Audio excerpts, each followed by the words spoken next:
right, this is the first time I've done a video like this, like no preparation, nothing, right? So what's good, folks? It's Nightmare Frame here with a new Warframe video, coming at you with a Warframe tier list. Something that you'll probably hate me for or agree with me. All right, let's get started. So we're having a look at all the Warframes that have been added. Thank you, Fireblade. Big shout out to my moderator. Thank you. Hey, let's go. Duke, how's it going? Welcome. Thanks for follow. All right, so we'll go at this in an alphabetical order. Starting off with Ashe, right? Ashe is your go-to ninja frame, the only ninja frame in the game, right? You can go invisible, stagger enemies, strip armor with augments, of course, do those crazy finishers, right? Target enemies and perform multi-finishers on every single one of them. You know, crazy bleed procs, etc., etc. Well, one of people's favorite endurance frames when it comes to invisibility and scaling damage, right? And in this case, I'm gonna put him in B category. Why B? Why B is because his builds are very restrictive. Why they're very restrictive? Either you mod him for a lot of duration, low range, just to maintain your uptime on invisibility, right? And building him for more than one augment can actually hurt your build. It can be done, but it also hurts your build. So that's why I keep him in B tier. He can do a lot, but he is quite limited in terms of modding. Right? There we go. Now, second on the list is Atlas. Atlas is your go-to One Punch Man, right? The only... there we go. The only Warframe in the game that has one of the best passives out there. What do I mean by that? It's because he allows you to maintain and sustain your DPS, right? While not getting knocked down. Remember, spending less time on your butt is a huge, huge DPS increase. Right? But he has quite a lot of faults, right? Just like other Warframes out there, he can only cast his third ability, which is one of his best abilities, while standing still, leaving him vulnerable. But there are ways to counteract that by using his fourth ability, right, to crowd control enemies, draw enemy fire, right, and also provide you rubble to build up your armor, and so on. So, where do I keep this guy on my tier list? And of course, he does also require a stat stick to use his landslide, which is a pseudo-exalted melee. I would also put him in B tier. Unfortunately, to those Atlas mates. Alright, second on the list is Banshee. Should be less than Ashe? No. Banshee. Banshee has one of the best, highest scaling damage multipliers in the game. She can be squishy, but she does require a lot of practice in terms of dodging, putting yourself out of harm's way. She's of course great with any weapon. Yeah, we all turned it off. We turned it off. She's great with any weapon. The crazy high damage multiplier that can synergize with any other frame in the game. You like shooting, you like melee, she can just wreak havoc. Unfortunately, her fourth ability, alright, and her first ability are her useless abilities. Her fourth ability is great for low-tier, low-level missions. When I say low-level missions, I mean about 20 to 40, 60 tops. Anything higher than that, it will start to fall out in damage, no matter how much power strength you put into it. Right? Yes, we're Simulacra Mandy today. since she's very good in terms of giving you those crazy high damage multipliers, right? And she can fit into any team comp. Great for survival missions. And her sonar also gives you an enemy radar, which is also great for group index runs. I will put her in air tier. Right. Now, let's go to one of our most craziest monks out there. Right? Baruuk has an interesting kit. Right? An interesting kit. He's the pacifist, but also does a lot of damage. He can disarm enemies. Great crowd control, as you can see right here. Right? This is my sleeper Baruuk build. As you can see, he can just... Is this my sleeper Baruuk build? I don't even know. No, it's not my sleeper Baruuk build. He has one of the strongest exalted melees in the game. Not a pseudo-exalted, but an exalted melee. An exalted weapon that can be modded separately and scales off your power strength and melee equipped mods. Unfortunately, if you were to use his second, third, and fourth ability, your first ability becomes kinda useless. Right? It actually will hurt your builds. And if you were to mod for his first ability, his fourth ability kind of hurts his fourth and third ability actually hurts him. Because if you're supposed to... Let's test this out right here. So let's go to the sleep build. And grab a hammer. Let's go, where's my hammer? The Fragor Prime. Hey, what's up, Itachi? Let's do a finisher build. So now, I will activate my first ability, right? They can't hit me. I can put them to sleep. Right? Put this person to sleep. And I can continue crowd controlling enemies. But once I activate my third ability... it just goes away because it needs to scale of power strength.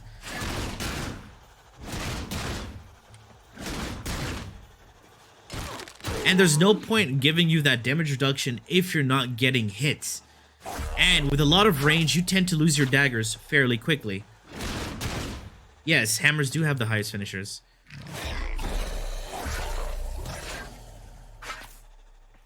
And once you put enemies to sleep, it tends to wake them up when you activate your daggers. So this is why it's better to just use his first and second ability if you're going with a sleep build, or his second, third, and fourth if you're using a Serene Storm build. But the thing is, Baruuk is able to deal a lot of damage. This is why I put him in A tier. Why doesn't he go any higher? Because it does take a bit to build up his to erode his a restraint meter to be able to maintain his damage output. So this is why he kind of falls off. Unlike Excalibur, he's not able to start off killing right away. Alright, let's moving on. Chroma.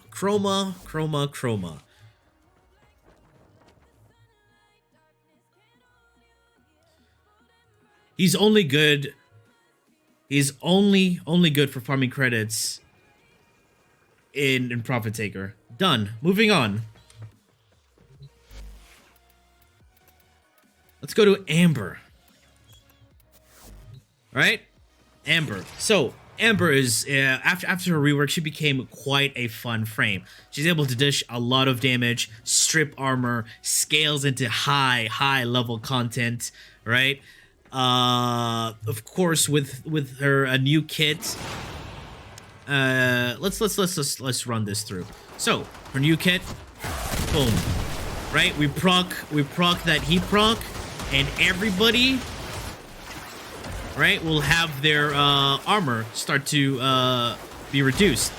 But once we build up our immolation meter, Here, let's build up our emulation meter real quick. Yes. Alright, once we built up our emulation meter, boom, we're able to instantly strip enemy armor. And we can keep this up as long as we want.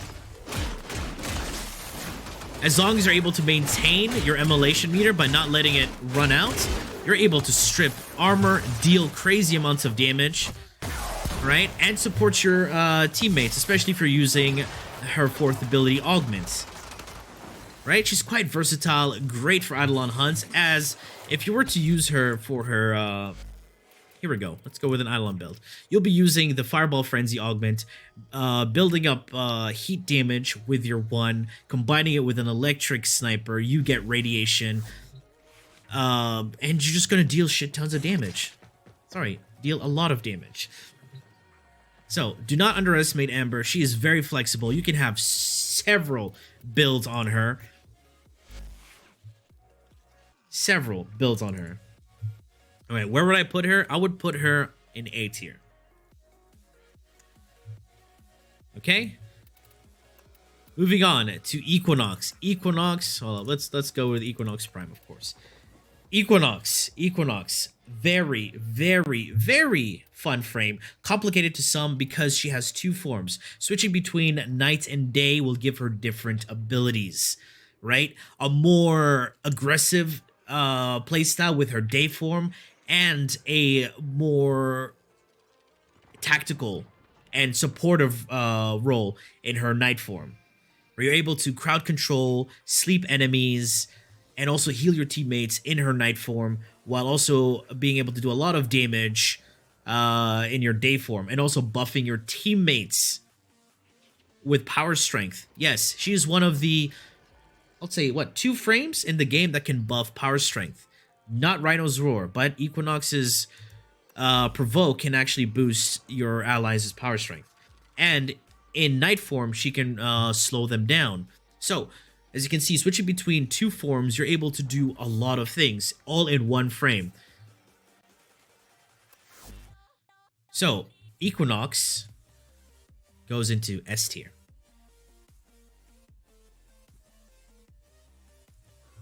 Alright, moving on. Excalibur, your poster boy. Everybody's, I don't know if everybody's, but mostly every new player's first Warframe, right? Does he do a lot of damage? He does reasonable damage. Is he great for new players? I would agree, because modding for Excalibur early on is a bit complicated because he has a lot of things, and not many new players will understand what exalted weapons are, or how they.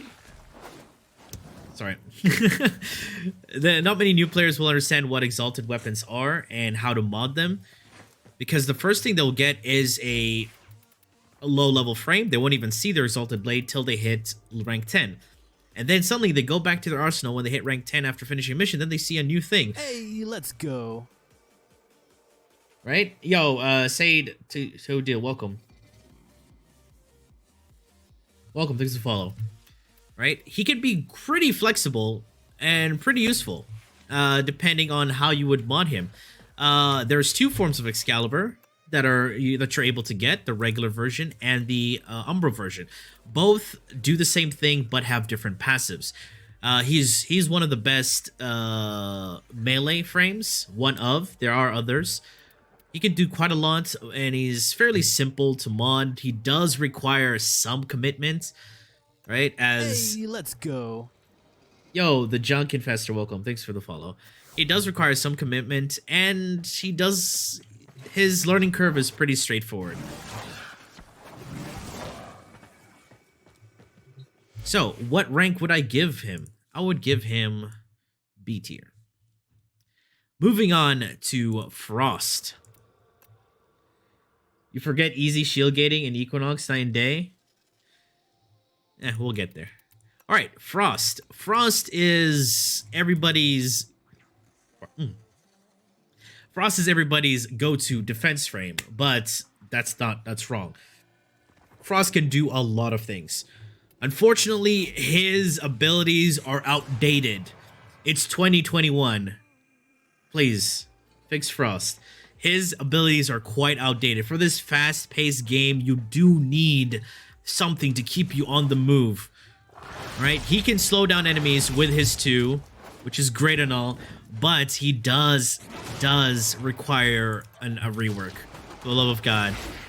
So we have to resort to building him for crazy builds like this.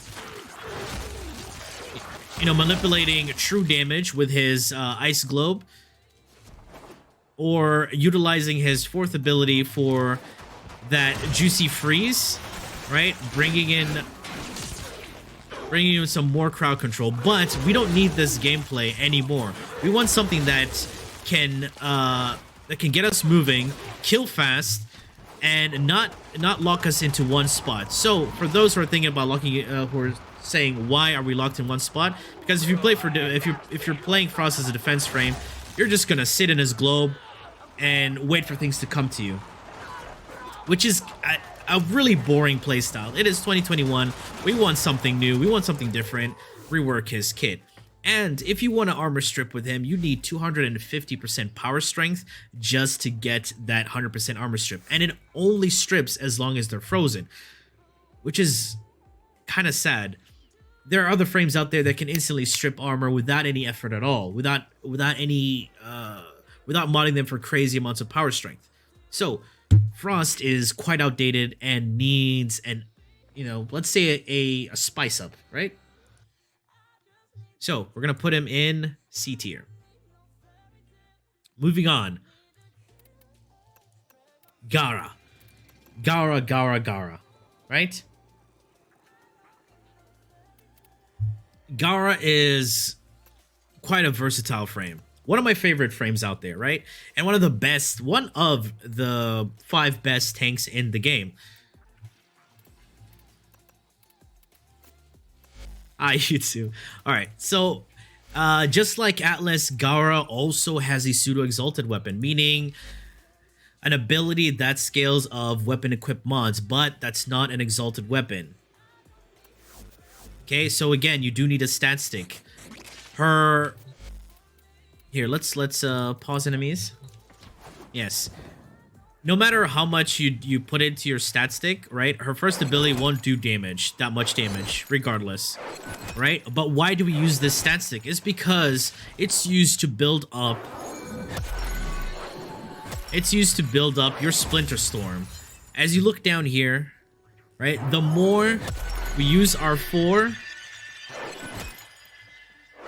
and break it, we gain more damage. The more damage we build up on our Splinter Storm, we're able to deal millions of damage. It has infinite scaling, right? And it also provides us with damage reduction at the same time.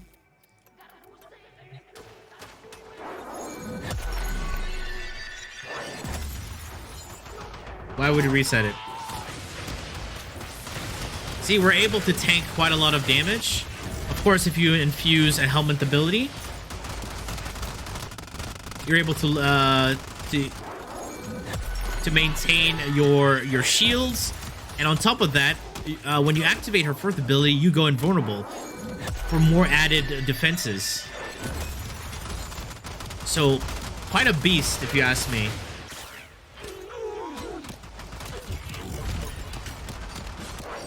See, even though we have a pseudo-exalted weapon, it doesn't do that much damage. What does damage is your Splinter Storm, and building your Splinter Storm up requires you to have your stat stick, because the more damage you deal to your 4th ability, all that damage is accumulated into your 2, allowing you to do crazy amounts of damage.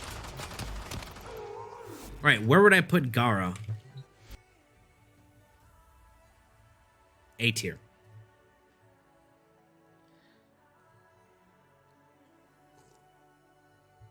All right. Moving on to Garuda. Now, Garuda is a unique frame. very unique frame. If she requires a unique way of modding, she has crazy scaling damage, allowing you to hit juicy numbers. And of course, she does have a weird mechanic where the more you deplete your health bar, the more damage you deal. And she does have an exalted weapon that's not an exalted weapon, but more of a passive, right? When you unequip a melee, you get a new set of weapons, right? She gets her talons, and yes, you can mod these separately, but the damage doesn't scale off power strength. So it's a pseudo exalted weapon and an exalted weapon. It's half and half. It's a weird mix. She's able to bleed enemies and cause all your damage, right? All sources of damage to inflict the bleed status effect.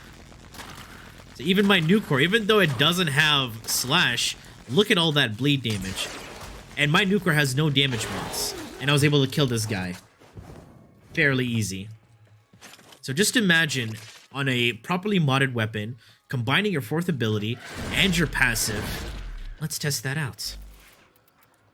And let's put a Kuva Brak here. Something that doesn't have slash. Right? Here we go. And I'm gonna go invincible. Hey, Happy New Year, dude. Alright. Everybody's infected. As you can see, crazy, crazy damage. As long as enemies have that icon over their head, they will take bleeds, slash damage, and bleed enemies. This guy doesn't have it, so he didn't get it. So you can spread it onto other enemies and just do crazy damage with any weapon or even abilities. Yo, Happy New Year, Stark. Unfortunately, she's not easy for new players. She's definitely not easy for new players. So coming into Warframe, you would have to learn, you know, some of the basics, etc., etc., just to be able to mod her properly. She's good, but she's not that user-friendly, right? So we're going to put her in B tier. Now, moving on to one of the best frames in the game, Gauss. This Warframe is not for those people who like pressing one button and playing the game. No, he requires you to use his kit. He was designed to be that frame. He is speed. He is damage. He has so much synergy. Here, let's put this non-damage build, just a utility build, and see what happens. Let's just build up his red line. Okay, here we go. Here we go. Spawn enemies. We're not invincible.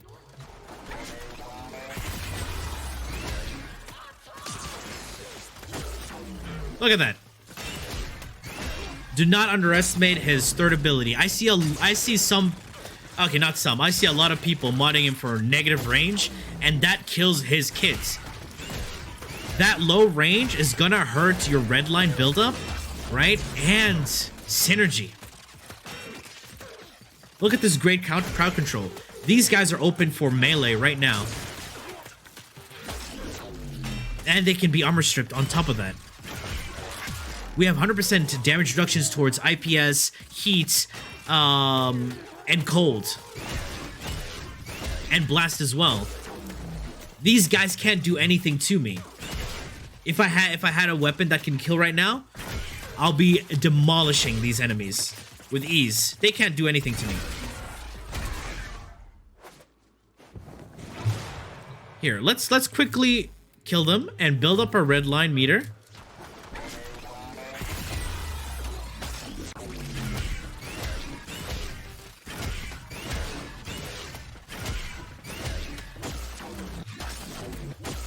I'm just gonna keep on using my 3. Look at that. They can't do anything.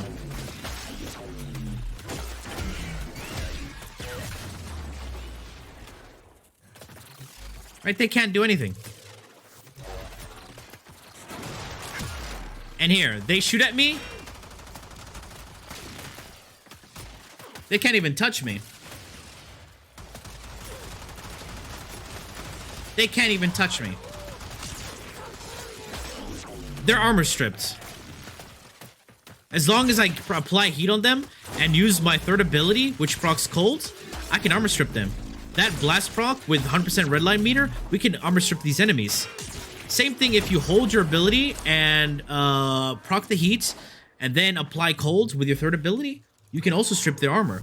But you do need to have 100% redline. He is such a strong Warframe, not only for endurance, but for any sort of content, even Eidolon hunting. This Warframe is S tier.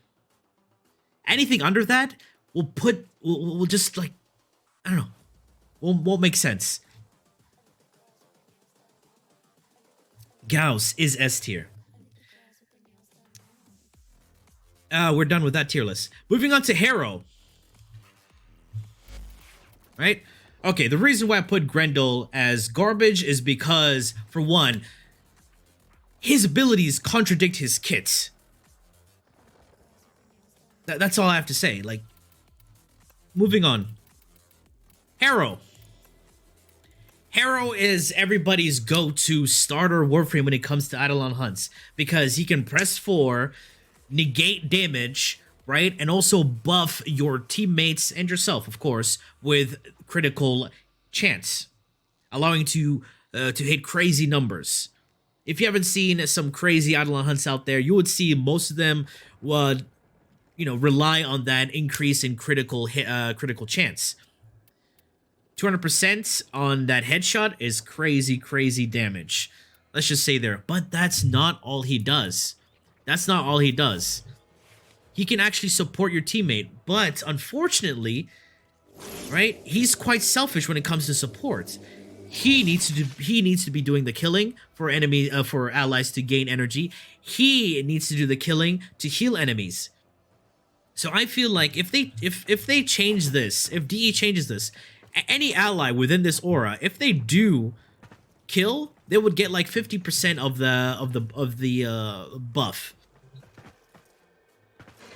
If only they change this. That's the only downside that's the only downside to Harrow. You need to be the one doing everything for you to heal to heal your allies and to recharge their energy. That's the only downside. So, where would I put Harrow? I'll put him in B tier. Yeah, I know I said heal enemies, I know. Alright. Let us go to Hildryn. Hildryn, your thick mommy. She's all about shields. Everything she does is shields, right? Use shields to get shields. Use shields to deal damage and get shields. She can strip enemy armor.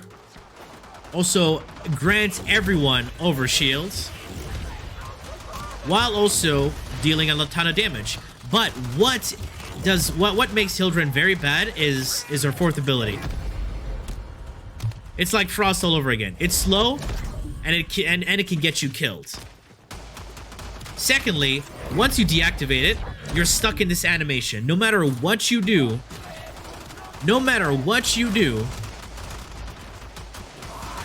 you cannot stop this animation. And it can actually get you killed.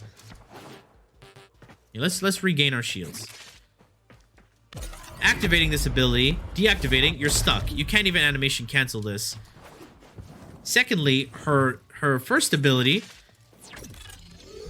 does horrible damage.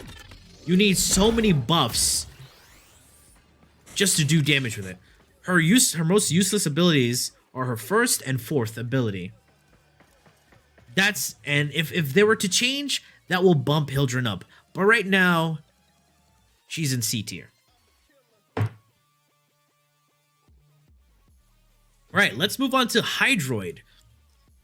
Done. Moving on to Inaros. Done. Now, why Inaros and Hydroid are very low? Right. It's 2021! Okay? Useless abilities. They offer nothing. Nothing. Nothing. Oh. Okay. That's just Hydroid. Now let's move on to Inaros. He has no useful ability at all. If you're gonna say his first ability is a great crowd control, literally every frame in the game has a CC ability. Every Warframe in the game has a CC ability. Every Warframe in the game has a CC ability. That doesn't make Inaros special, right? His 2. Let's just put this useless. Where's this thing? Here, we'll activate here. Let's spawn some enemies. What can you do now? You're stuck here, sucking off this enemy, right? While they watch you. You can't do anything. You're stuck, etc., etc. You're pretty much useless, right? Secondly, his third ability, useless. Doesn't do any damage. Doesn't do anything. Drains energy over time. Does it serve any purpose in the game? No. Right? Armor doesn't mean you're unkillable. Armor is good for the first, I don't know, level 200s or not, but if you're going any higher, sure. If you're going any higher, then armor is useless. Other than that, he offers nothing in this day and age. Rework this garbage, please. Thank you very much. Let's go. Next frame, we have Ivara.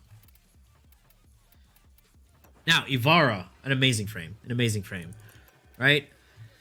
Devourer, useless but immortal. Let teammates do all the work? Yeah, no. Alright, Ivara. Invisibility. Damage. Damage. Damage? Hold up. Let me get that right. Let me get that right. Damage. Damage. If you're invisible, you can get to do damage. Alright?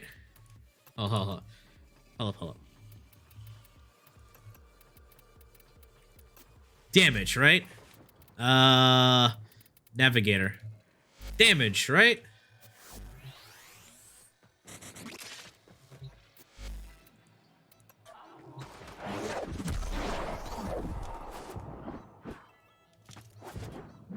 Oh wait, I didn't pick the contagion build. I'm a Pepega.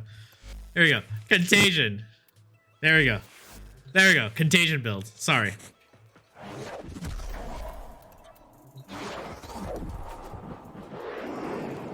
All right. Contagion.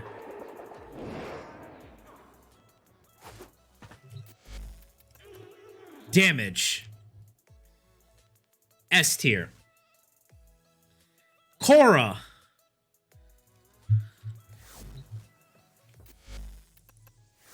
All right, let's go to Khora. Did I forget to mention that Ivara is also insane in Eidolon hunts? Yeah. Yeah, way better than using your Mirage and Eclipse.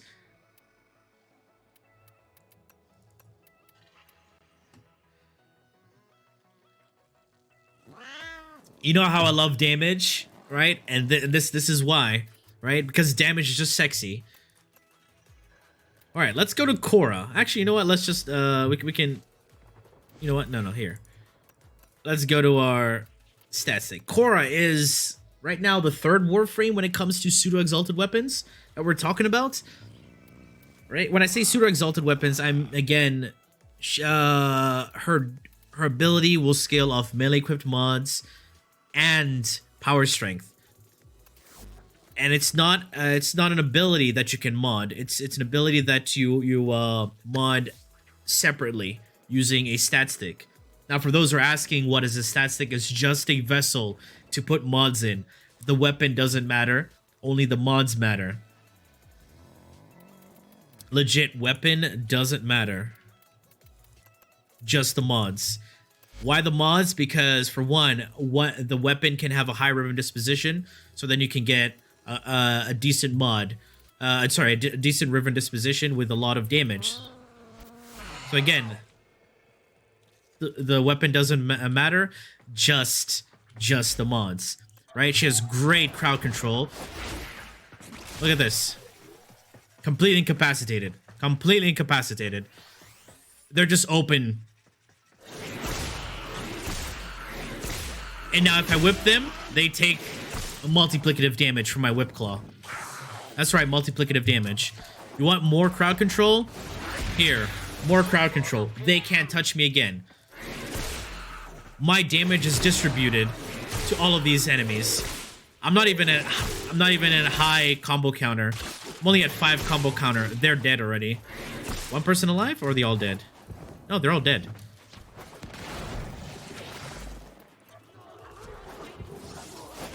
Okay, pop my 2 on them. I could even apply a debuff so they take multiplicative health damage. And that ends up in a one-shot. So if you like damage with a slice of damage and more damage and great crowd control, good survivability, then Khora is for you. And for those who are sitting in a corner whipping a wall, that's what you get. That's why they changed how her whip works, line of sight. Boom, S tier. Let's talk about Lavos for a minute. New Warframe, great design in terms of abilities, but he lacks survivability and momentum. Very slow. Cooldown, no matter how you mod his third ability to reduce the cooldowns of the rest of his other abilities, cooldowns was an interesting idea, but very badly implemented. Yeah, he can't last that long. Hey, let's go. Right? Yo, Javenue, welcome. J Avenue, welcome. No survivability. I don't find him useless. No matter how much damage you do, literally any other Warframe can outdamage Lavos faster and can keep up the damage output. So D, as in legit. Anything D and garbage needs a rework today. C, over time, but legit. D and garbage need a rework today, ASAP. Okay, moving on to Limbo. Limbo is an instant a C tier for me. For why? He's not newer player friendly. He can annoy your teammates. He can also annoy you. He's only useful for specific game modes. When I say specific game modes, either you play him very, very, very elusive when it comes to endurance runs, or just protect your objective with his dome and his 2. Other than that, he offers nothing special. Even though if you put Rift Torrents to do damage, it is an additive damage increase, and that damage increase only works if you capture a lot of enemies with Rift Torrent. So yes, Limbo is an instant C tier. Loki. Going to Loki. Loki is at a weird spot for me, and I put him in B tier because for one, he's the best invisibility frame in the game. Why? I'll show you why. Here, let's just put any melee, right? Let's put a Venk on him. Right? Invisible. Right? They're still shooting at me? Done. They're done shooting. Well, I have an infused ability, but as you can see, they can't touch me. They can't do anything.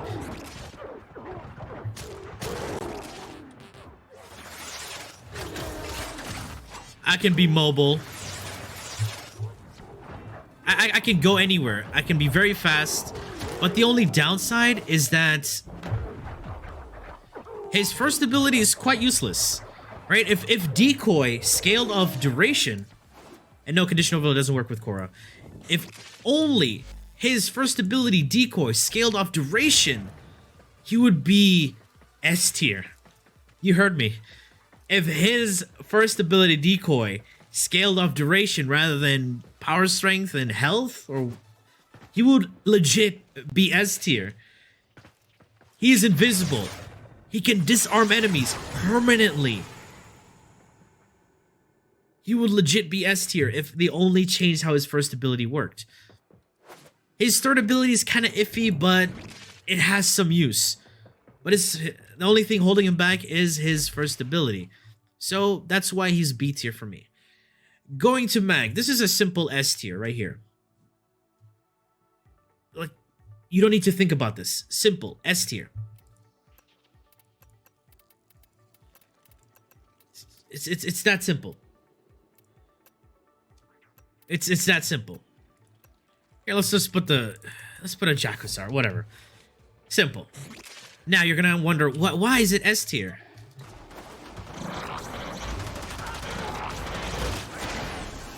They can't touch me.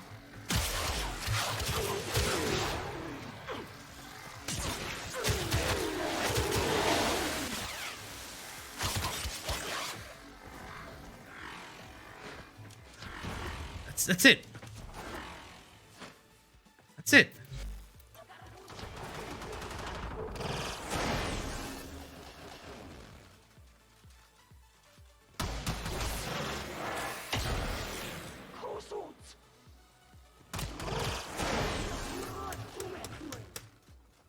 Do I have to say anything else?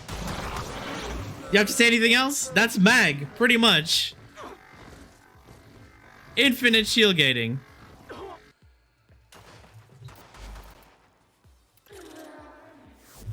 There you go. Yeah, so the only downside is her first ability, but she does a lot of damage. She can crowd control, disarm enemies, just etc, etc, etc. She can do so much. Easy S tier. Easy S tier. Moving on to Mesa. Mesa is a very straightforward frame. And I see a lot of people are going straight for the high duration, high efficiency, low range, which works, definitely works. But she has so many different ways of building her. One of her best abilities is her second ability. And DE put it as a subsumed ability, thinking people won't go for it. But legit, it is amazing. It is super strong. Jamming enemy guns. It's a great crowd control. They can't shoot at you. Her third ability allows you to deflect bullets. It's not a damage reduction. It is a damage reduction towards projectiles. There's a difference. There is a difference. Damage reduction is an overall damage reduction, but her 3 is a damage reduction towards bullets, projectiles. Any melee unit that gets near her will one-tap her. Here, let's go to Mesa. Actually, here, let's use this Mesa. This is my ranged Mesa.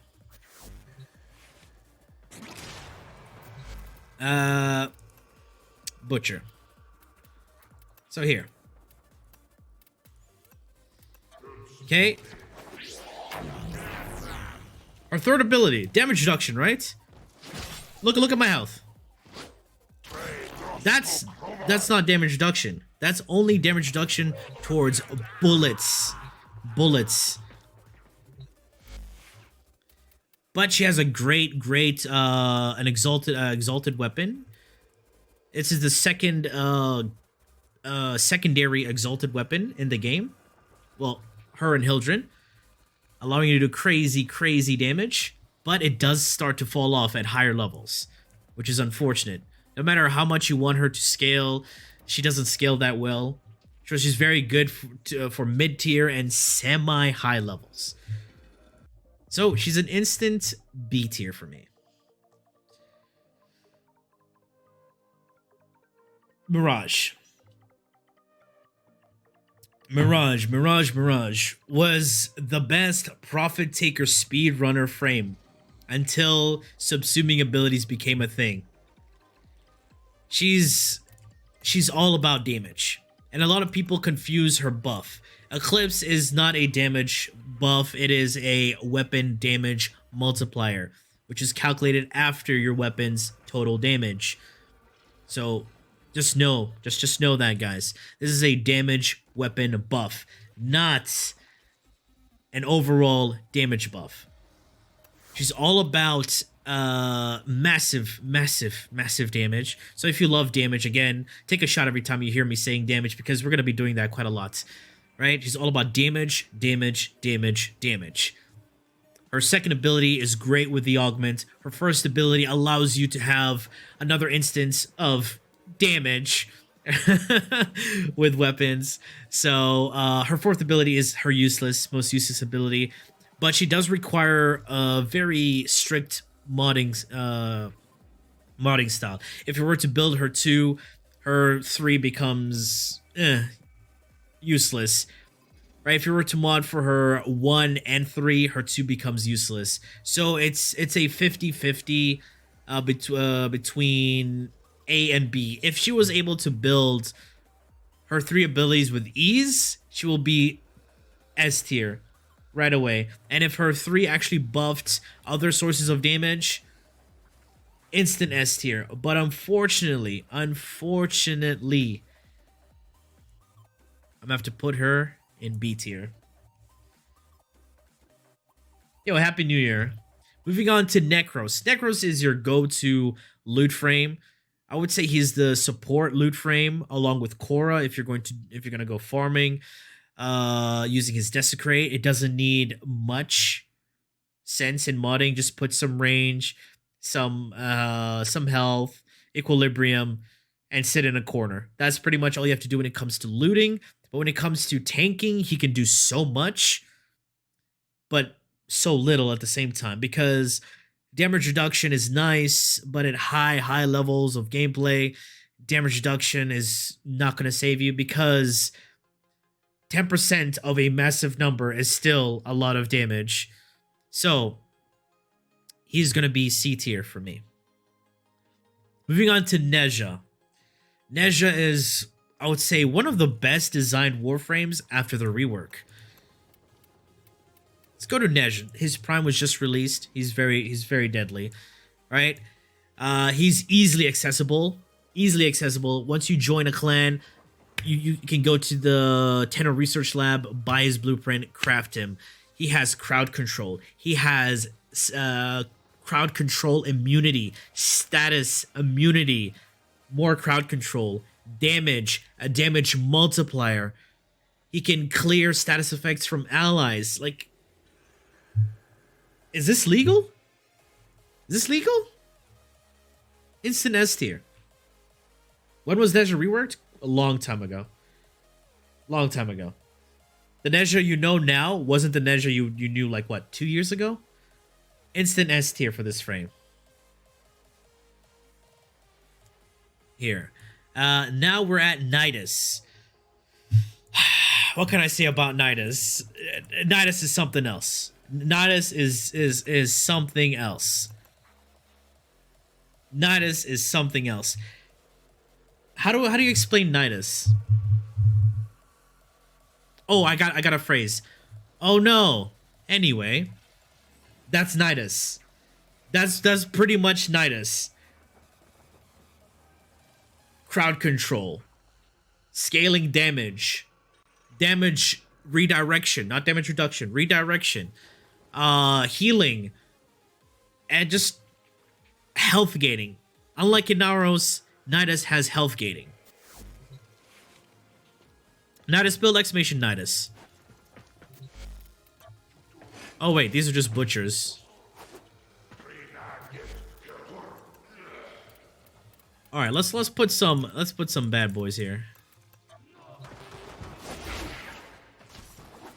So I did subsume and snare because it's just better than larva. Yes, I said it. So this is crazy crowd control.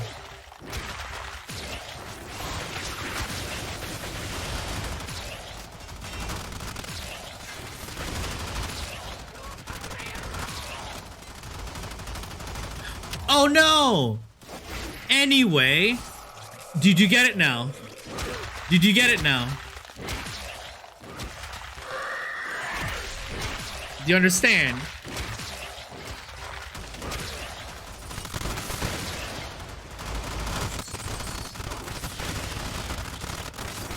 Oh no! Anyway, that's Nidus. It was cringe. Well, that's pretty much Nidus. Instant S tier. Yeah, no TTS. He can do magic with his legs, and you don't need any augments. Literally, no augments. Gauss as well. You don't need augments. Khora, of course, you need augments to do damage. Mag, you do need a couple of augments for scaling. Not scaling, for the crowd and for the added crowd control. Nezha, no augments needed. So yeah, very, very good. Nova, one of my favorite frames in the game. Yo, Happy New Year. Let's go to Nova real quick. Okay, Nova is, I would say, a very unique Warframe. She allows you to slow down the gameplay, speed up the gameplay, while allowing you to do 2 times more damage from all sources, just with one ability. Just with one ability. Yeah. Depending on how much power strength she has, she can manipulate the speed of any enemy in the game. Well, not any enemy, but there are some enemies that are not affected. Yo, Happy New Year, dude. Her first ability gives you damage reduction only towards your health. Unfortunately, this could have been better if it gave you damage reduction on your shields as well, but health damage reduction is pretty much useless. Again, if you're doing high tier, high level gameplay, very useless. Right? We have several. You can build her for so many things. For speed, for to speed up the gameplay, for fast in and out missions using her portal. She has great augments. But unfortunately, she doesn't have much versatility with her first ability and her second ability. Her second ability has a set range. The damage doesn't scale that high, so you're only left with using her third and fourth ability most of the time. Most of the time.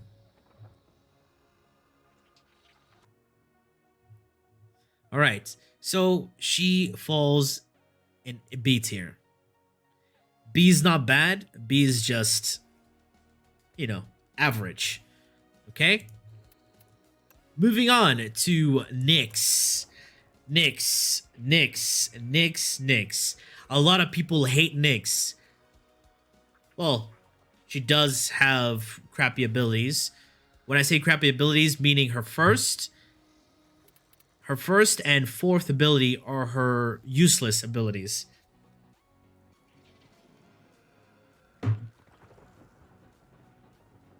Nova is S tier. Kim. Her first ability, Mind Control, garbage ability, needs a rework. Her fourth ability slows you down, locks you in place. You need an augment just to crawl.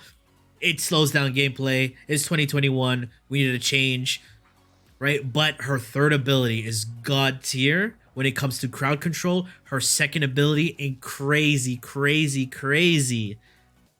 armor strip. When I say crazy, because it needs just 130% power strength just to armor strip. Let's demonstrate this with a Helminth build. So here, we stripped armor.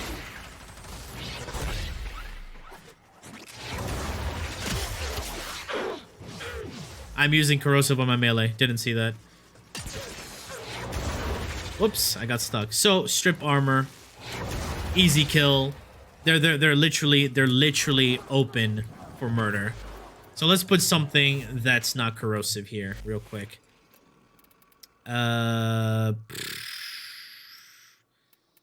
weapon? I mean, let's stick to the Khazar and go gas, right? Did I have a gas build? Is this the gas build? This is the gas build. Here we go.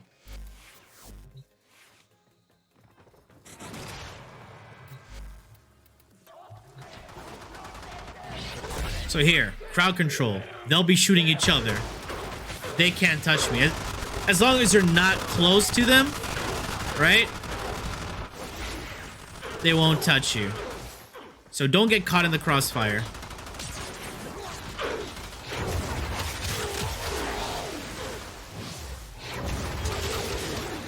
There you go. Crazy damage.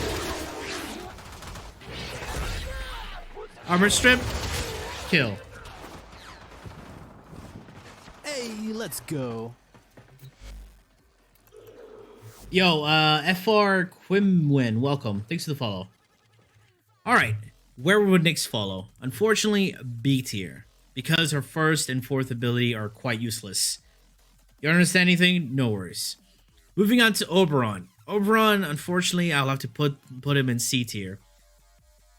Without question, he is C tier. Yes, he does have some interesting abilities. Let's go to this Oberon here. He does have interesting abilities. He can provide a field where you're immune to status effects, immune to knockbacks, and crowd control.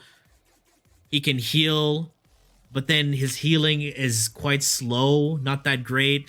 His 4 combined with his 2 can strip armor, but then there are frames that can do it a lot faster, as you've seen with Nyx, right? And it does blind for low duration. His 1 damage is just useless.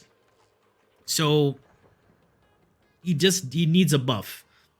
Healing nowadays is not needed. He needs a buff. Love and Snare on Nyx. Change the way you play her a lot more. Nice, dude. I'm glad you enjoyed. Yeah.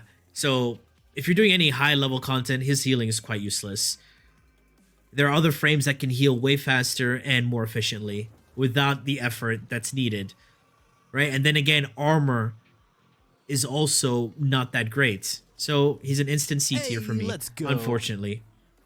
Vortrix MC, welcome. Thanks for the follow. Right, moving on to the next Warframe.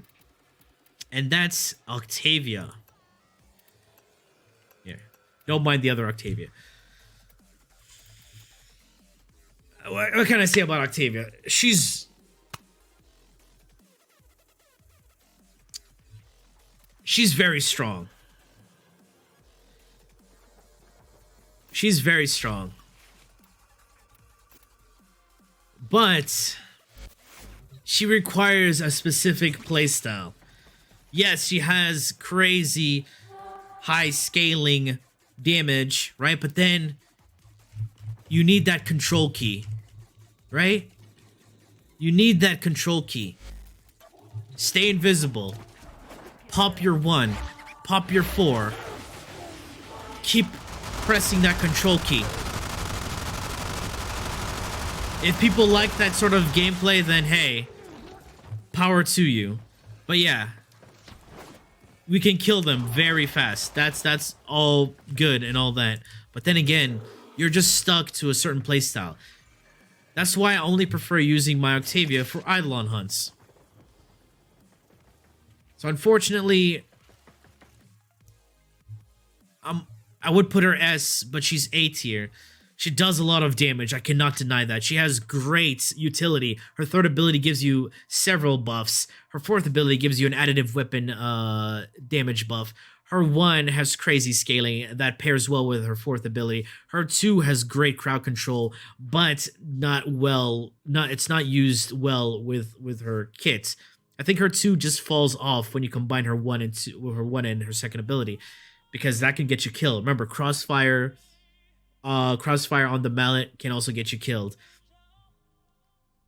If she had a different playstyle, definitely S tier, but unfortunately she's locked to this annoying playstyle of spamming crouch, which is kind of boring. I would put her a lot lower, but I cannot ignore the amounts of damage that she can do and how high she can scale. Right, there you go. Protea. One of my favorite new frames right now. She does a lot. I've worked on this build using no helmet whatsoever. And a lot of people would want to put larva on her just so you can use it with her artillery, but no. Here. Let's play Protea for real. Let's play Protea for real. You think Lava will kill him fast? Let's play Protea for real.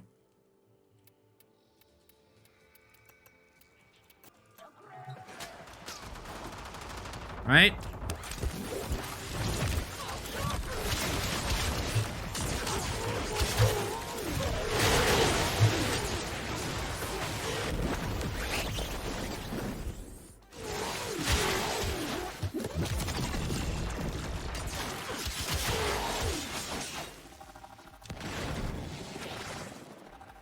Who the fuck needs larva? There you go. Protea. A lot of damage. And putting larva on her just locks you into one playstyle, right? No helmet allows you to move and just do whatever you want. And guess what? If you didn't know, proccing a hunt aura allows you to pull enemies all together without using larva. Well, pull them in together, Exodia hunts. Dude, no matter what you say, like, larva is garbage. Larva is a garbage ability. I said it here. I'll always keep on saying it. Ensnare is just better. What, like, once you hit larva there, you can bug out enemies left and right. So no. No matter how you say it, no matter how you do it, larva is still bad. I proved it time and time again, comparing larva to ensnare. And you cannot recast larva until you kill enemies. Ensnare, you can set them up in different locations, has their own instance of crowd control with their own duration, and using Exodia Hunt or Magus Anomaly, you can actually group several with ensnare. Larva, you're stuck with one and only one.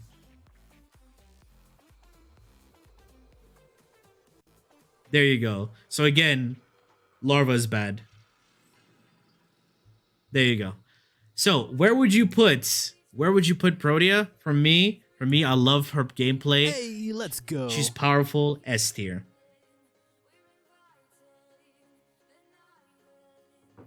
Yeah, let them get hot. I like it. All right, Revenant. I'll show you why. I'll show you why. I'll show you why. I'll show you why.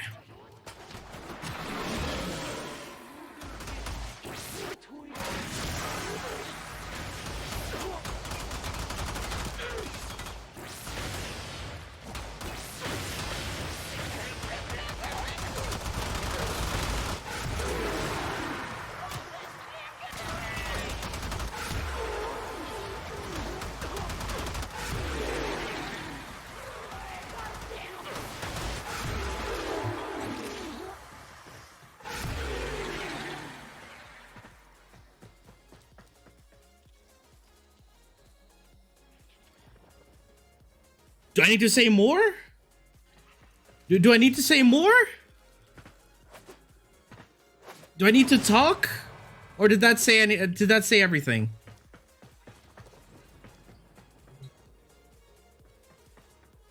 Do I need to say more? Or should we move on? If you haven't seen, I did a 5-hour survival with Revenant with 0 damage taken. Okay. S tier, no questions asked. Done. But he's a spinny. Anybody uses Revenant for his 4th ability doesn't know anything about Revenant. Period. If you're using Revenant's 4th ability, you're playing Revenant wrong.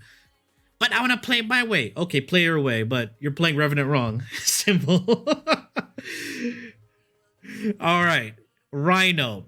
Hey, great frame, new player friendly, B tier. Why B tier? His kit is outdated. Is there a video? Yeah, it's on the Twitch clips, Twitch highlights. You can go check it out. His kit is quite outdated. You either build him for his roar, build him for his iron skin, his 1 and 2. Or build or have a wonky build for all of his abilities. Right? His roar does not give you power strength. God, please. There's so many people who think Roar gives power strength. Doesn't. It's a damage multiplier to your weapons and abilities. Done. Done, done, done. There you go.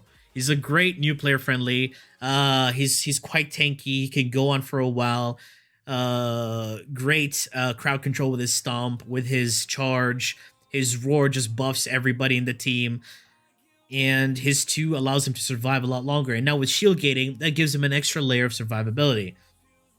Yeah, Revenant is beyond S tier, to be honest. Saryn.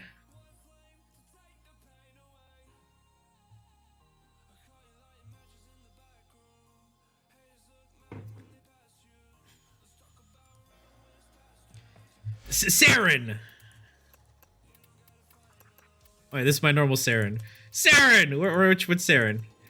Saryn! You can see I totally love my Saryn, right? Alright, let's go. Let's go. Let's break Saryn down bit by bit. Here. Abilities. Her 1. That's a massive armor strip. It caps at 80%. Doesn't matter, right? Doesn't matter. You're still stripping their armor. That's a huge DPS increase. And guess what? All those corrosive procs is a buff to condition overload. She is a melee warframe. Wait for it, right? Her second ability. People's like, oh, let's replace her second ability with Helminth. Well, you're missing out. It cleanses you of status effects. It draws enemy fire. That means it's an aggro. It's an aggro ability.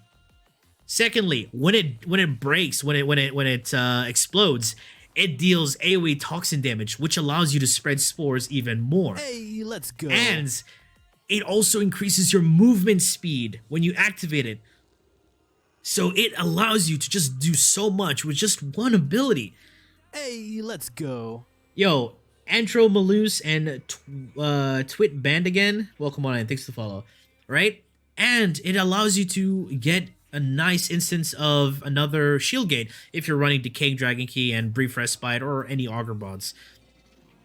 Her third ability, for the love of God, if you're using her for her 1, always have third ability active, because no matter what, here, let me just demonstrate this. Let me demonstrate this with Volcar. Here, let's go with Volcar, right? No mods on Volcar, no multi-shot, no multi-shot. No multi-shot, right? I'm gonna pause the AI. So, that's just 1 bullet, right? I put spores. If I shoot him here, spores haven't been spread, right? It still says 1 infected. Once I activate my 3, I'm gonna shoot the foot. I wasn't aiming at the spore. I shot the foot. Look where the spores are. It has a 100% chance to pop spores no matter where you shoot. No matter where you shoot. And guess what? It gives you another instance of damage. It gives you bonus toxin damage, which can also scale with faction damage mods. You heard that. Here, we're gonna remove Prime Fever Strike. Right? Prime Fever Strike, let's put some Spring Loaded Blade. Range. You hear that? Kill enemies. All right, let's just go. We're just gonna show you damage testing right now. All right, so activate spores, right? Activate her third ability. Spreading spores. Do you see this? Do you see this? Do you see this? You see that they have oh, they died too fast. Alright, see they have toxin on their head. That's another instance of damage. And that damage is doubled on melee. But wait, there's more. Okay? With your 3 up. 1 up. Spread the spores. Press 4. You stun enemies. Do you see that? Damage over time. And it spread the spores even more when they die with miasma on. It's allowing you to do is it 400%? 400% more damage, right? With enemies affected by miasma. Sorry, by spores. Yeah, 400%. That's a 4 times damage multiplier. It stuns enemies. It stuns enemies, it does damage over time, and helps you spread your first ability even more. So damage, CC, damage, buff, CC.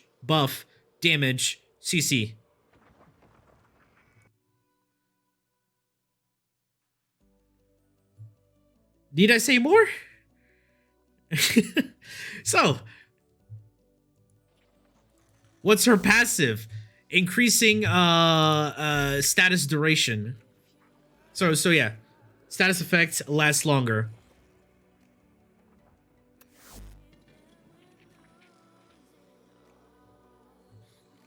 Do I need to add an extra tier? Should I add an extra tier? Let's add an extra tier. S+. Alright, add row above. Alright, here, let's do this. S+. So S+ would be Revenant, Saryn, Gauss. Do you use the Molt mod? No, I don't use any augments on my Saryn. So yeah, these okay. Wait, how did it? Oh my god. This is S. There we go, and this is S+.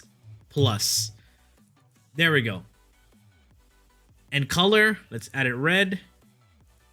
Right, and this one orange. And do that. There we go.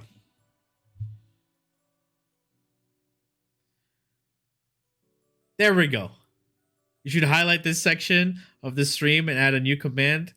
I mean, I'll do a video. Her best augments has to be Contagion Cloud. Yeah, her best augment is Contagion Cloud. That's crazy, crazy. Khora not S+? No. Khora is S tier, but not S+. These are the 3 S+ frames so far. And I think they're just going to be there for a while. Okay. If you want to see the other tier, right here, we have the D tier and the garbage tier. Okay, and then the C tier, the B tier. A lot of B tier frames, unfortunately. But that's how it is. How low should this go? About here? Ready to make it full screen? Alright. Next frame. Titania. Yes, that's how you pronounce it. Titania. Not Titania. Inaros needs his own tier? Nah, he belongs there. How is Gauss S+? Wait for the video. Alright, Titania. Titania is a very, very, very fun frame. Right? She's the best. The fastest frame in the game. Yeah, no matter what you say about Gauss, Wukong, Volts, Titania is the fastest frame in the game. She has the third. So yeah. She has 2 exalted weapons. Dexpexia is a secondary exalted weapon, which does scale of equipped mods and power strength.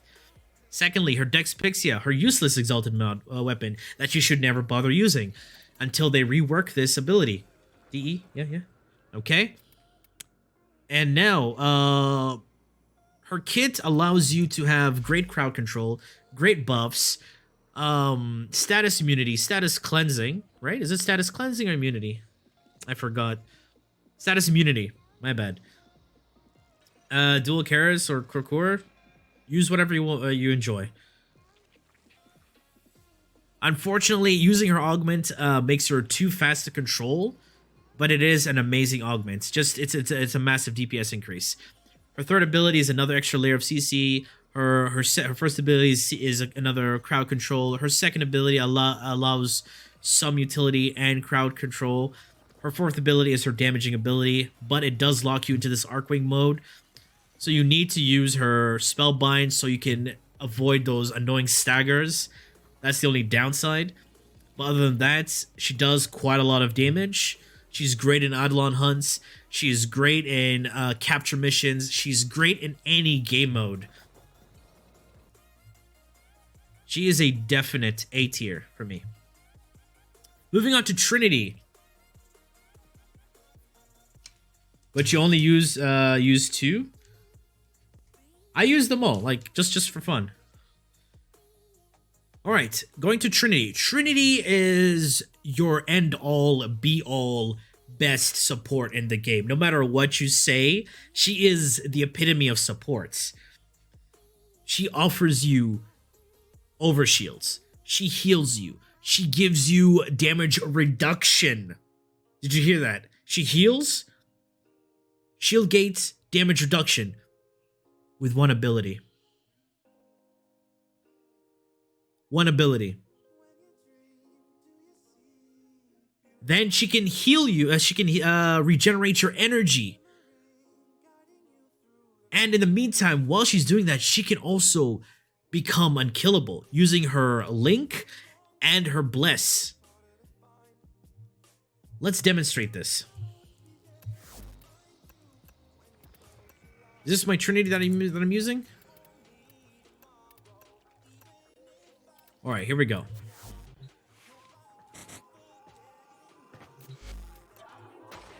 Hold up. I'm invincible. Here, let's just... So yes, she's a great tank. Oh yeah, and the augment allows you to strip armor. I forgot about that. Let's get some energy.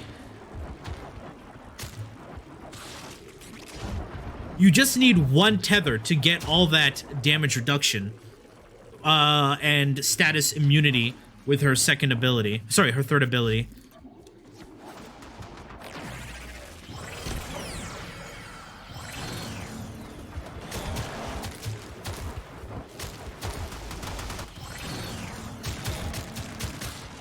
Wait, armor strip? Yes. Using the augment of baiting link, she is quite deadly. And this is a support. Did I forget to mention? This is a support.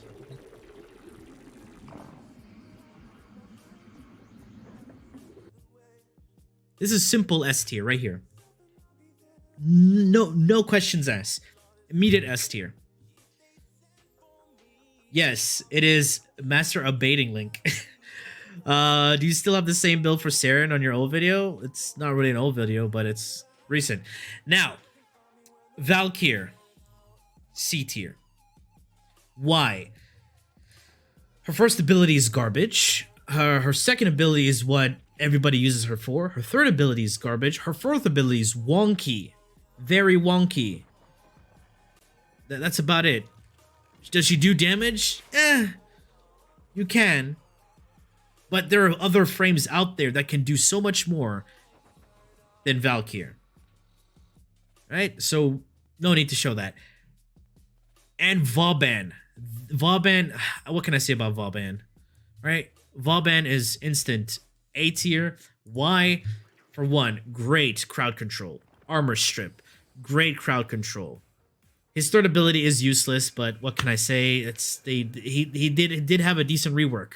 Right? His second ability offers you a variety of buffs, and his Flechette mine has crazy scaling damage.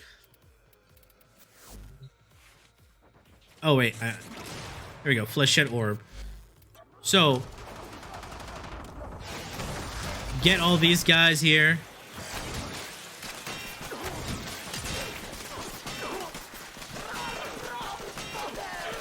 That's a bad example. But anyway, great crowd control.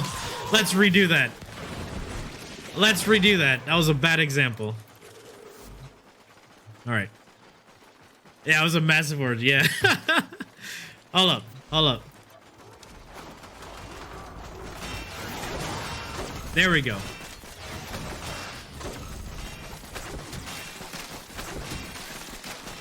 That's much better. Their armor stripped. They're taking crazy damage. There we go. No one can touch you. And once this ability has ended its main duration, it's going to collapse and form a vortex and pull in enemies. While all of these enemies are already armor stripped, they'll just die. There, Vauban. People think CC is useless, but he does so much more with his crowd control than you think. Right? So that's why he gets an instant A tier. Unfortunately, his third ability is garbage. Couple of his mines are useless. So yes, he will get A tier. His first ability has terrible AI. Horrible. Now we go to Volt. Volt is an instant A tier. One of my favorite frames. Right? The best Eidolon hunter in the game. He is speed. He is damage. He's just crazy good. Do not underestimate Volt.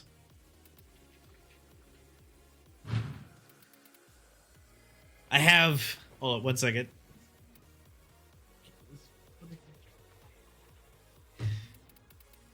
Alright. Okay, this part has to be cut out. I'll be right back.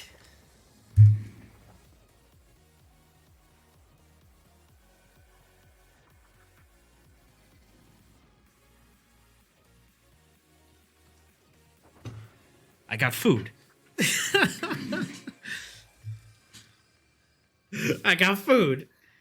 All right, going back to Volt. Yes, I have a lot of Volts. Don't ask. So Volt is your go-to best Eidolon hunter. Unfortunately, why isn't he higher? Because electricity doesn't scale that well. His fourth ability needs armor strip. It doesn't do enough damage, no matter how much power strength you put into it. It needs a buff. His first ability adds on to his fourth ability when you're not building him for Eidolon hunts. But if you do use the augments, on for his first ability, you do get that electric buff. That means you can have a nice versatile build for your sniper. You can go full heat sniper and boom, you have radiation. Guess what? His shields block damage, block incoming damage, and shooting through it will give you an electric damage bonus, which is additive. Right? So, unfortunately, no matter how many times you stack your shields, you don't get the critical damage increase. So, shooting through the shields will give you a 200% critical damage increase. Capacitance is good for survivability only. So, if we're going up against, let's say, alloy armor, which is, usually the armor that Eidolons have. Let's go pause AI, simulate. So, you pop your first ability, you get your buff, pop your shield, vigorous swap. We didn't headshot. That wasn't a headshot. That is not a headshot.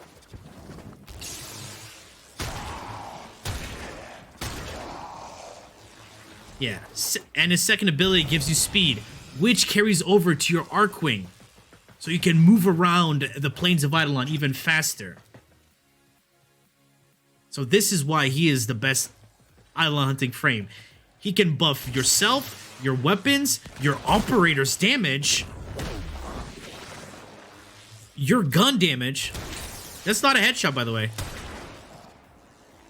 And he is fast.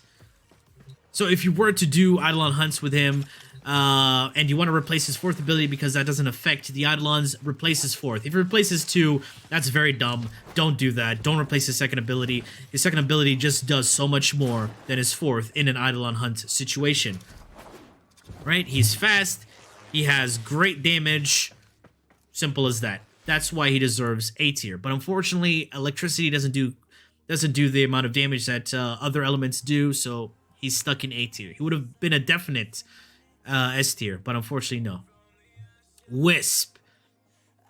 Do I need to say more? First of all, Wisp is S tier in... Alright, Wisp is S tier here. That's one. Wisp is S tier there, right? She's a great support of buffing your movement speed, your fire rates. She can teleport great distances with her motes. She can crowd control enemies with her motes. And she can heal allies. Did I mention that already? Yes, she can heal allies. All of this with just one ability. Her reservoirs. Her second ability, great crowd control. Invulnerability, if you double tap it. And it synergizes with her motes as well. It can actually pick up your shock motes and crowd control more enemies. Her third ability, Breach Surge, is one of the most deadliest abilities to have. If you see a lot of Helminth builds out there, they use Breach Surge because it's a damage multiplier. It spreads, and it's a crowd control ability. It stuns and blinds enemies. And her fourth ability is her worst ability. I would recommend to never use it. So if you were to do Helminth, you would always replace her fourth ability. Speaking of Wisp, I do have a very, very, very, very evil setup. I don't know. Where was it? Was it this build? Here. Here, this is one of my evil builds. Right? This is a Helminth build. Let's kill enemies. And spawn... So, Ench is a great passive. As long as you're mid-air, no one can see you. As long as you keep on jumping, no one can see you. So, we spawn this. Have that. Have that.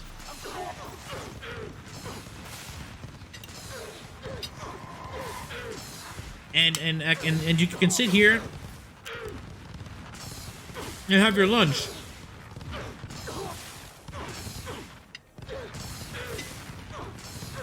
Right?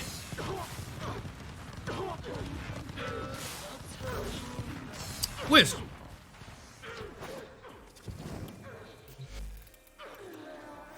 All right. Thanks. So, as you can see, definite S tier. Wukong. Wukong. A tier. Why is Wukong A tier? Wukong is, of course, a very easy frame to get early on. If you join a dojo, you can get him from the Titania Research Lab. He has an amazing ability called Celestial Twin, which allows you to spawn another Wukong that does his own thing, which is a damage increase, of course. He will use your weapons, your modded weapons, and if you target an enemy with your Celestial Twin, if you mark an enemy and target it, your Celestial Twin will do 2 times more damage to that enemy. His second ability, Cloud Walker, is a great movement ability. You become invulnerable. It heals you and your twin if they do take damage. And it crowd controls enemies. It stuns enemies. Well, staggers enemies to be exact. And does open them up for finishers. His third ability, Defy. If you're gonna do it for armor, that's a dumb thing. It's a great iframe. Another great iframe. So that's one iframe, another iframe. An iframe, basically you're invulnerable to damage, all sources of incoming damage. Invulnerability is a great survivability tool. It draws aggro and knocks back enemies, and of course it grants you armor. The damage does scale of power strength, the knockback, and the damage that it hits of range. His fourth ability would be good. He would be S tier if only his fourth ability didn't have horrible combos. Horrible combos. His fourth ability has just the worst combos. It does decent damage, but it's horrible combos. His passive gives him that immortality thing, but of course it's only 3 times. And that's about it. He would have been higher if it wasn't for his fourth ability. Zaku. Zaku is at C tier. Why Zaku's C tier? It locks you into a playstyle that not many people enjoy. Just like Octavia, Zaku does lock you in a playstyle. His damage is quite good, or their damage is quite good. He has that 100% armor strip if you use his gaze. Let's go to Zaku. Here we go, Zaku. Right? There. You can strip armor. I have growing power on him, on them. So that's why I can get 100% armor strip with gaze, but all the other ones, accuse and deny, just are useless to use. Their fourth ability gives you that great evasion. Now, evasion and dodge chance is just a chance to not get hit. It's not damage reduction. It's a chance to not get hit. I replaced Zato's Whisper because, again, on Zaku, I don't see a benefit using Zato's Whisper, so I put another ability on there. Grasp of Lock is the damaging ability. You strip enemies of their guns and use them as your own. It scales up power strength at enemy level. So that's a lot of damage. Especially when you strip the armor, you're going to one-shot them regardless. And unfortunately, these guns do not crit. They just do flat damage. But remember, you don't need to crit to one-shot enemies. Alright. Last but not least, Zephyr. Zephyr is an instant B tier. Did he get reworked or something? No, I'm just memeing. It's a meme. Inaris is still garbage. He's still in the garbage tier. Alright, why is Zephyr B tier? Unfortunately, her first ability is horrible. Her first ability is horrible. You only have one thing going for her, and it's Turbulence. It gives you that 100% projectile deflection. But once enemies get into melee range, or you get any splash damage, you will take damage. But you're quite unkillable. Her tornadoes are quite wonky. And if you've seen some Helminth build, they do use Ensnare just to keep enemies locked into place to do a lot of damage. Yes, they do help you do a lot of damage, but it doesn't provide much for your build. Her second ability is still horrible, wonky, and no need to use it. So she's only left with a very good third ability, or good ability, a wonky fourth ability that allows you to do a lot of damage. Useless fourth ability. I mean, if you don't want to use an Arcwing in open world missions, then yes. And her second ability is just unfortunate. So this is Zephyr at B tier. She would have been higher if she had a better kit. She's a deadly frame, but unfortunately, she's lackluster when it comes to that little issue that she has. So this is my tier list. As you can see, we have the S+. We added this a bit later. The 3 S+ frames, the S tier frames, great support, a lot of damage, crowd control. A tier, they're great, but they just need a little boost. B tier, they're okay, right? C tier, oh, they need help. D tier, they need Jesus. Garbage, they need every sort of deity to help them out. So this is my tier list. If you don't agree with it, hey, that's you. If you agree with it, big ups. Again, a tier list is subjective. If you don't like it, no one cares. But your opinion is welcomed. So pop it down, and we'll see what you think. Oh, what it is. So should we save this?